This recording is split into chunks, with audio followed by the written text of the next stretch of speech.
بسم اللہ الرحمن الرحیم۔ السلام علیکم ورحمۃ اللہ۔ معزز طلبہ، سبق نمبر 97 میں ہم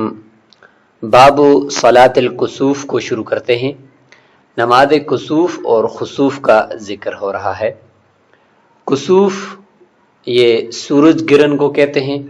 اور خسوف یہ چاند گرہن کو کہتے ہیں۔ کسوف اور خسوف کا مطلب یہ ہے کہ چھپ جانا، بے نور ہو جانا۔ تو سورج دن کے وقت اچانک ایک وقت ایسا آتا ہے کہ وہ مدھم پڑ جاتا ہے، اس کی روشنی مدھم پڑ جاتی ہے اور زمین پر نہیں لگتی۔ اس کی وجہ یہی ہوتی ہے کہ زمین سورج کے گرد چکر لگا رہی ہے اور چاند زمین کے گرد چکر لگا رہا ہے۔ تو چاند کبھی ایسا ہوتا ہے کہ چاند وہ سورج اور زمین کے بیچ میں آ جاتا ہے۔ تو دن کے وقت سورج کی روشنی وہ چاند پر تو پڑ رہی ہے، لیکن چاند کا سایہ وہ زمین والوں پر آ کر پڑ رہا ہوتا ہے۔ تو سورج کے سامنے چاند آ جاتا ہے تو سورج بے نور ہو جاتا ہے۔ تو اس کو کہتے ہیں سورج گرہن۔ اور چاند گرہن ظاہر ہے کہ رات کے وقت ہوتا ہے، جب چاند طلوع ہو جاتا ہے مغرب کے بعد۔ تو وہ اس طریقے سے ہوتا ہے کہ کیونکہ چاند جو ہے وہ زمین کی طرح سورج سے ہی روشنی لیتا ہے اور سورج کی وجہ سے وہ روشن ہوتا ہے۔ تو کبھی ایسا ہوتا ہے، اور وہ اکثر 13ویں 14ویں اور 15ویں کا جو چاند ہوتا ہے، جب وہ مکمل ہو تو وہ زمین کی دوسری طرف ہوتا ہے، یعنی مشرق کی طرف چلا جاتا ہے۔ تو اس وقت سورج اور چاند کے بیچ میں رات کے وقت کسی وقت وہ زمین درمیان میں آ جاتی ہے۔ جب زمین درمیان میں آئے گی تو چاند کے اوپر زمین کا سایہ پڑے گا اور زمین کا ایک حصہ وہ سورج کے سامنے ہوگا، تو اس لیے رات کے وقت وہ چاند بے نور ہوا نظر آئے گا۔ تو اس کو کہتے ہیں چاند گرہن۔ تو یہ تو ان دونوں کے ظاہری اسباب ہیں، سورج گرہن کے اور چاند گرہن کے۔ اور اس کے باطنی اسباب کیا ہیں تو اللہ تعالیٰ ہی بہتر جانتے ہیں۔ البتہ ایک روایت میں آتا ہے کہ رسول اللہ صلی اللہ علیہ وسلم کے بیٹے جو ابراہیم تھے وہ 17 ماہ کی عمر میں غالباً وہ فوت ہو گئے تھے۔ تو اس وقت انہی دنوں میں ساتھ ساتھ جو ہے وہ سورج گرہن ہوا۔ تو لوگوں نے سمجھا کہ حضرت محمد صلی اللہ علیہ وسلم کے بیٹا فوت ہوا ہے تو اس کی وجہ سے ہوا ہوگا۔ تو آپ صلی اللہ علیہ وسلم نے فرمایا کہ یہ کسی کی موت کے اوپر یہ نہیں ہوتا، بلکہ اللہ کی نشانیوں میں سے ایک نشانی ہے جو اللہ تعالیٰ دکھاتے ہیں۔ تو اس سے پتہ چلا کہ یہ بھی قیامت کی کچھ علامات یا اس کی ہولناکیوں میں سے ایک اس طرح کی ہولناکی کی ایک علامت ہے کہ قیامت کے قریبی اس طریقے سے سورج بے نور ہو جائے گا، جیسے کہ قرآن مجید کے اندر بھی ہے، اور اس طریقے سے چاند بھی بے نور ہو جائے گا۔ تو اس کی نشانیوں میں سے ایک نشانی ہے۔ بہرحال ان دو دنوں میں جب سورج گرہن ہو جائے وہ دن کے وقت ہوتا ہے اور چاند گرہن وہ رات کے وقت ہوتا ہے، تو ان دو دنوں میں نماز ہے یا نہیں ہے، اور اس میں جماعت کے ساتھ پڑھنی ہے یا اکیلے پڑھنی ہے، اور اس نماز کا کیا حکم ہے، اس کو ہم دیکھتے ہیں۔ دلیل یہ ہم دے دیتے ہیں، حضرت ابو بکرہ رضی اللہ عنہ کی روایت ہے کہ ہم رسول اللہ صلی اللہ علیہ وسلم کے پاس تھے کہ سورج گرہن ہوا، تو رسول اللہ صلی اللہ علیہ وسلم اپنی چادر کو کھینچتے ہوئے مسجد کے اندر داخل ہوئے اور ہم بھی ان کے ساتھ داخل ہوئے۔ تو ہمیں 2 رکعت نماز پڑھائی یہاں تک کہ سورج گرہن ختم ہو گیا اور سورج روشن ہو گیا۔ تو رسول اللہ صلی اللہ علیہ وسلم کھڑے ہوئے فرمایا کہ ان الشمس والقمر لا ينكسفان لموت احد، کسی کی موت کے اوپر یہ بے نور نہیں ہوتے۔ فاذا رأيتموها فصلوا، جب تم اس طریقے سے دیکھو تو پھر نماز پڑھو اور اللہ تعالیٰ سے دعا کرو یہاں تک کہ یہ حالت تمہارے اوپر ختم ہو جائے اور چھٹ جائے۔ تو سورج گرہن جب ہوگا تو وہ دن کے وقت ہوگا، تو اس میں لوگوں کا ایک جگہ جمع ہو کر نماز باجماعت پڑھنا یہ ممکن ہے اور مشکل نہیں ہے۔ تو اس لیے اس میں جماعت کے ساتھ 2 رکعت نماز کو جو ہے وہ نفل نماز کو قرار دیا کہ اس طریقے سے پڑھی جا سکتی ہے۔ اور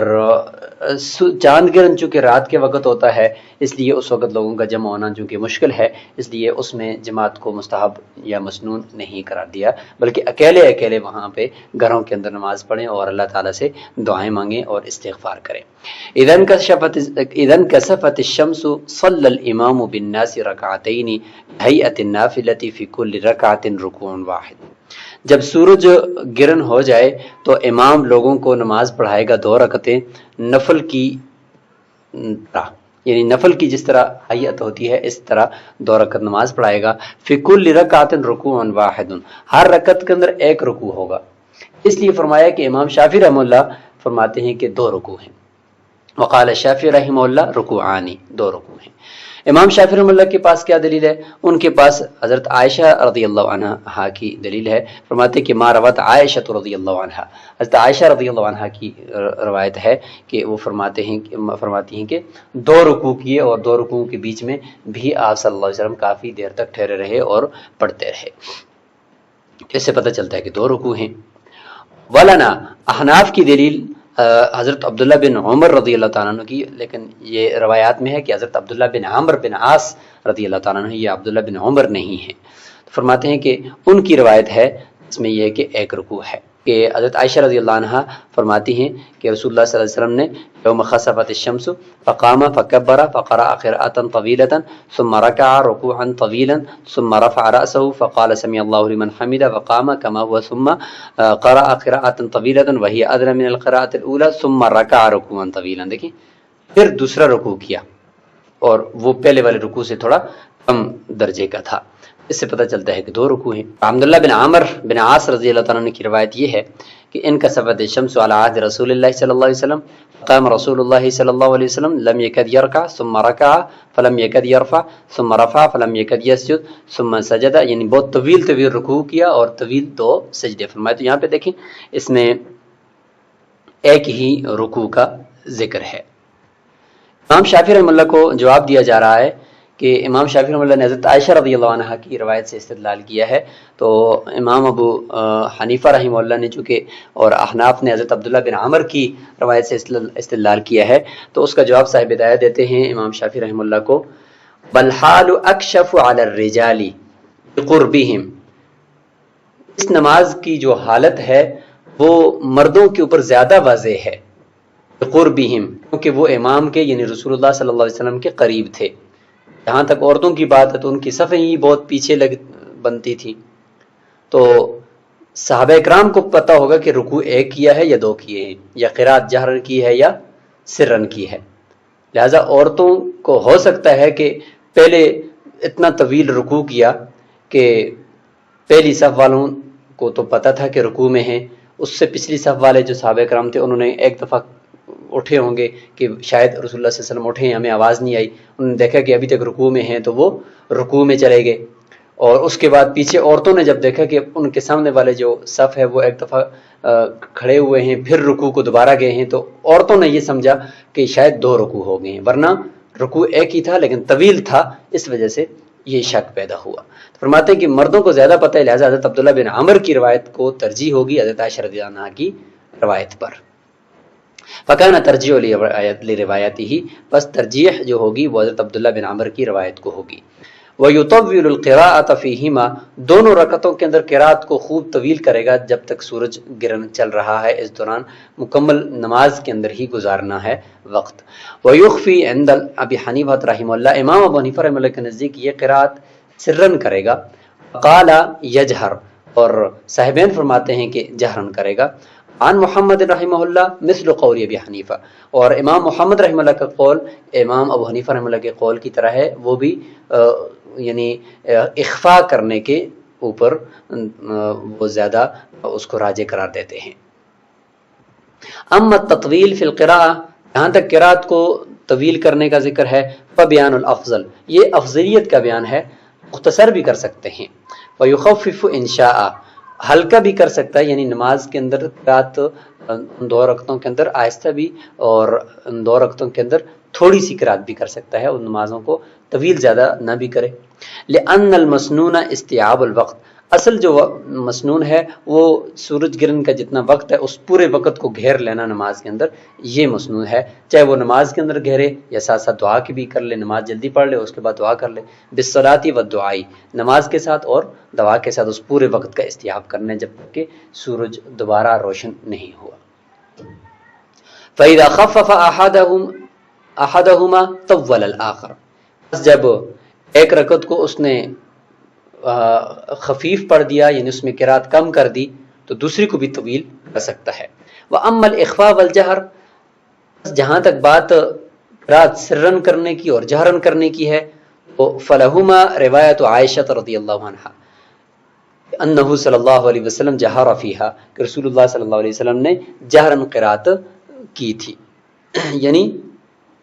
صاحبین کی دلیل یہ ہے کہ رسول اللہ صلی اللہ علیہ وسلم نے جہرن قرات کی تھی۔ ولی ابی حنیفہ رحمہ اللہ روایت ابن عباس سمورۃ ابن جندب، رسول اللہ صلی اللہ علیہ وسلم کی روایت حضرت عبداللہ بن عباس سے اور حضرت سمورہ بن جندب سے، یہ مستدل ہیں امام ابو حنیفہ رحمہ اللہ کے۔ عائشہ رضی اللہ عنہ کی روایت یہ ہے کہ جہر النبی صلی اللہ علیہ وسلم فی صلاۃ الخسوف بقراءته فاذا فرغ من قراءته كبر فركع فاذا رفع من الركعه قال سمع الله لمن حمده ربنا لك الحمد۔ اور حضرت عبداللہ بن عباس رضی اللہ عنہ کی روایت امام ابو حنیفہ رحمہ اللہ کا مستدل، صلیت مع رسول اللہ صلی اللہ علیہ وسلم صلاۃ الکسوف فلم اسمع منه فیہا حرفا من القرآن، میں نے بالکل نہیں سنا۔ اور سمرہ بن جندب رضی اللہ عنہ کی روایت ہے کہ بینما انا وغلام من الانصار نرمی غرضین لنا حتی اذا كانت الشمس قید رمحین او ثلاثة في عین الناظر من الافق اسودت حتی اصبحت كأنها تنوم فقال احدنا لصاحبه انطلق بنا الى المسجد فوالله لا يحدثن شأن هذه الشمس لرسول الله صلى الله عليه وسلم في امته حدثا قال فدفعنا فاذا هو بارز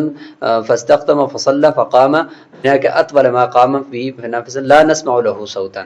یہاں پہ دیکھیں کہ ہم نے ان سے بالکل کوئی بھی آواز نہیں سنی، بالکل خاموشی کے ساتھ یہ نماز پڑھائی گئی ہے۔ اب دونوں طرف روایات ہیں، جہرن قرات کرنے سے متعلق بھی اور سرن قرات کرنے سے متعلق بھی، تو لہٰذا اب اس میں ترجیح کیسے دیں؟ فرماتے ہیں وَالتَّرْجِیحُ قَدْ مَرَّ مِن قَبْلُ، ترجیح ما قبل میں گزر چکے، وَالْحَالُ أَكْشَفُ عَلَى الرِّجَالِ، کہ اس نماز کی حالت مردوں کے اوپر زیادہ واضح ہے کہ 2 رکوع کیے تھے یا قرات جہرن کی تھی یا سرن کی تھی، اس لیے حضرت عائشہ رضی اللہ عنہ کی روایت پر حضرت عبداللہ بن عباس رضی اللہ عنہ کی روایت کو اور سمرہ بن جندب رضی اللہ عنہ کی روایت کو ترجیح حاصل ہوگی کہ آہستہ قرات کی ہے، لہذا سرن ہی قرات مسنون ہے۔ البتہ اگر کوئی جہرن قرات کرتا ہے تو اس کی بھی اجازت ہے۔ لیکن صاحب ہدایہ رحمہ اللہ سرن قرات کی دلیل جو امام ابو حنیفہ رحمہ اللہ کی ہے اس کو مزید مضبوط کرتے ہوئے اس پر زور دے رہے ہیں، فرماتے ہیں کیفا، سرن قرات کیسے نہ کی جائے، انہا صلاۃ النہار، جبکہ یہ نماز ہی دن کی نماز ہے، وہی عجمہ، دن کی نماز کے بارے میں آیا ہے کہ صلاۃ النہار عجمہ وہ بالکل گنگی ہوتی ہے، مطلب یہ کہ جس طرح عجمہ جانور کو کہا جاتا ہے تو اس طریقے سے یہ دن کی نماز بھی کیونکہ گنگی ہے، یعنی اس کے اندر نماز جو کے اندر سرن قرات ہوتی ہے ظہر کی عصر کی، تو اسی طریقے سے اس نماز کے اندر بھی ہونی چاہیے۔ وَيَدْعُ بَعْدَهَا حَتَّى تَنْجَلِيَ الشَّمْسُ، اس کے بعد یعنی نماز کے بعد دعا کرے گا یہاں تک کہ سورج کی بے نوری ختم ہو جائے اور وہ روشن ہو جائے۔ رسول اللہ صلی اللہ علیہ وسلم نے فرمایا اذا رأيتم من هذه الافزاع شيئا، اگر تم اس طرح سورج گرہن اور چاند گرہن میں سے کوئی حادثہ دیکھو، فرغبوا الى الله بالدعاء، اپنے رب کی طرف رغبت کرو اور متوجہ ہو جاؤ دعا اور استغفار کرنے کے ساتھ۔ والسنة في الادعية اخیرها عن الصلاة، اور دعاؤں کے اندر مسنون یہ ہے کہ نماز کے بعد ان کو پڑھا جائے، نماز کے اوپر ان کو مؤخر کیا جائے۔ وَيُصَلِّ بِهِمُ الْإِمَامُ الَّذِي يُصَلِّ بِهِمُ الْجُمُعَةَ، کون یہ صلاۃ کسوف یعنی سورج گرہن کی نماز پڑھائے گا؟ فرماتے ہیں کہ وہ امام پڑھائے گا جو ان کو جمعہ کی نماز پڑھاتا ہے۔ فَإِن لَمْ يَحْضُرْ، اگر وہ امام نہ ہو، صَلَّى النَّاسُ فُرَادًا، لوگوں کو چاہیے کہ وہ اکیلے نماز پڑھ لیں، تحرزاً عن الفتنہ، فتنہ اور آزمائش اور لڑائی جھگڑے سے بچنے کے لیے، کیونکہ اگر بڑا امام نہیں ہوگا تو کوئی کہے گا کہ فلاں نماز پڑھائے، کوئی کہے گا کہ فلاں نماز پڑھائے، تو اس میں جھگڑا ہونے کا خطرہ ہے۔ وَلَيْسَ فِي خُسُوفِ الْقَمَرِ جَمَاعَةٌ، خسوف قمر یعنی چاند گرہن کے اندر یہ جماعت مسنون نہیں ہے، لِتَعَذُّرِ الْاجْتِمَاعِ فِي اللَّيْلِ، کیونکہ وہ رات کے وقت ہوتا ہے اور رات کے وقت لوگوں کا اکٹھا ہونا مشکل ہے، اور لِخَوْفِ الْفِتْنَةِ، یا فتنے کا بھی خوف ہے کہ رش ہو جائے گا تو رات کے وقت میں لوگ کہیں آپس میں مڈ بھیڑ ہونے کی وجہ سے ہلاک نہ ہو جائیں یا کہیں گر نہ جائیں ایک جگہ جمع ہونے کے لیے راستے پہ چلتے ہوئے، اس لیے فرماتے ہیں کہ اس میں جماعت مسنون نہیں ہے۔ وَإِنَّمَا يُصَلِّ كُلُّ وَاحِدٍ بِنَفْسِهِ، ہر ایک خود بخود اکیلے منفرد وہ نماز پڑھے گا، لقولہ صلی اللہ علیہ وسلم، رسول اللہ صلی اللہ علیہ وسلم نے فرمایا اذا رأيتم شيئا من هذه الاحوال فافزعوا الى الصلاة، نماز کی طرف جو ہے وہ دوڑو اور نماز کی طرف جلدی کرو، تو اس میں نماز انفرادی طور پر بہرحال پڑھنی پڑے گی۔ پہلی روایت یہ ہے کہ اذا رأيتم من هذه الافزاع شيئا فافزعوا الى الصلاة، اور یہ حضرت حسن بصری رحمہ اللہ سے مروی ہے۔ اور دوسری یہ ہے کہ ہما آیتان من آیات اللہ لا یخسفان لموت احد ولا لحیاتہ فاذا رأیتموها فافزعوا الى الصلاة، یہ امام بخاری رحمہ اللہ نے بھی اس کو روایت کیا ہے۔ ولیس فی الکسوف خطبہ لانہ لم ينقل، اور کسوف شمس یعنی سورج گرہن کے اندر خطبہ نہیں ہے،